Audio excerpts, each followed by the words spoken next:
Hello, and welcome to Eye on California's Economy. My name is Roland Enns. This month's article is an update on our continuous reporting on the California High-Speed Rail project. As time passes, the future becomes more costly. After years of time and debate, we are starting to see some concrete development in the construction of California's high-speed rail, voted on by the citizens of California in 2008. In 2021, President Joe Biden restored $929 million of federal money frozen by the Trump administration. Now you can drive the link from Madera to Wasco and witness construction along almost all of the 119-mile Central California link. Over 5,000 employees are active on the project. I'm getting a little ahead of myself. The project has been marred in controversy from the inception, with many points of view and not to mention political opposition. The world is leaving California and the United States behind in preparing for the future. China will soon be the dominant economic force on Earth. Many third world cities and countries are outstripping us in dealing with the new economy, transportation, climate change, and infrastructure.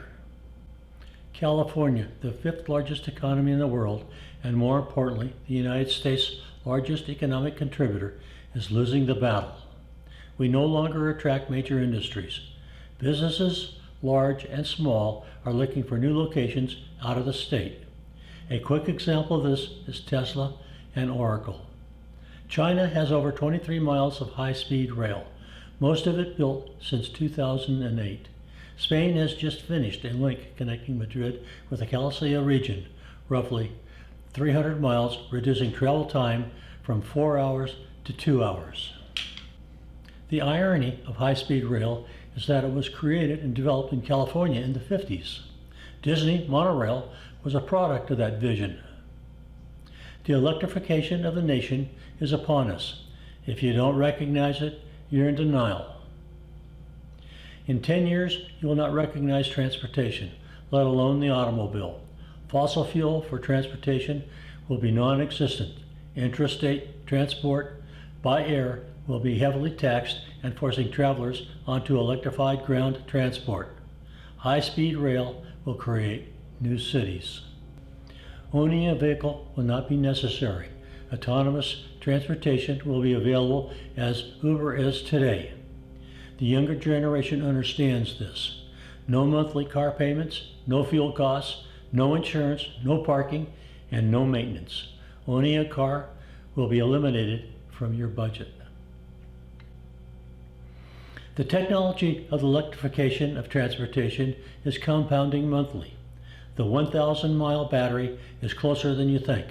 Cities are now being exposed to the technology of storing energy in industrial-sized batteries, making the solar and wind the dominant source of power. President Biden's policies are laced with the removal of fossil fuel from our diet, from the electrification of government transportation to the promotion of the electrification of our railroads. He's a huge supporter of the electric automobile industry, but Joe is hung up on old world providers.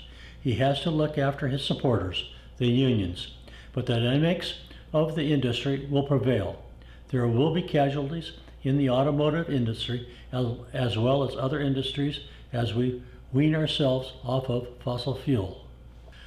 Governor Newsom is a politician seeking higher office, and with a future dictated by political ambitions, like most politicians, votes count, and they are in it only for themselves. With that in mind, the vision of the future is limited. If I get only one thing out of my production of Eye on California's Economy, I want everyone that views my channel to be engaged with our elected officials, city, state, and federal officials. Write them, comment on their website, meet them in person. City and state elected officials are easy to reach and they listen. Governor Newsom's budget, California Blueprint, is being worked on now. Go onto his site and review it. and if you view this after it's presented in February, take the time and read it. Transportation, rail, and high speed, to include the infrastructure, are all a major part of it. While I'm on the governor's budget, on another subject, he gives a great deal of time to the homeless. For decades now, we have discussed the problem and spent money, year after year, without a solution. If you have not looked at my video, Homeless in the Land of Plenty, please do so. Make a day trip for yourself and visit some of the high-speed rail construction. You can find most of it a short distance off of 99. Stop in one of the small towns along the way for breakfast or lunch. You'll be surprised. Don't stop at a faceless fast food restaurant, but take the time and stop at a local diner or cafe. This project is on the same scope as the California Aqueduct project was in providing water to Southern California. President Biden's bipartisan infrastructure law is the largest long-term investment in our infrastructure and world competitiveness in nearly a century. The legislation will deliver the necessary tools to create a generation of good-paying jobs, economic growth, and to position the United States economy for the future. California is the stimulus that drives this country's position in the world economy. With the high-speed rail project, I find it interesting how much interest is in the economic development of the communities that follow the route. These funds are available through grants through the Department of Transportation, as well as other government agencies. As an example, the city of Wasco is the beneficiary of a $24 million grant awarded to the California High-Speed Rail Authority that will bring improvement, safety, environmental justice, and economic development to this historically disadvantaged community. This project will bring the cities of California's Great Central Valley into a new vision of community self-worth. Now, all of our concentration is on the 119-mile stretch of track being laid between Madera and Bakersfield. The California High-Speed Rail Authority released the attached news release. It highlights the release of the final environmental studies that will bring service to Los Angeles. Bakersfield to Palmdale, and Palmdale to Los Angeles. I think that this is historic, both for California's transportation system, but for the Southern California economy. Los Angeles continuously has an unemployment rate in excess of 10%. As a future Eye on California's Economy project, I plan on doing a video on the importance of what Los Angeles Historic Union train station is to LA and what it is to California's future with electrified ground travel. Now, for the first time, Northern and Southern California will have a direct link between them. For those of you that do not know this, there is no direct rail link. The distance from Bakersfield to Los Angeles is only linked by bus.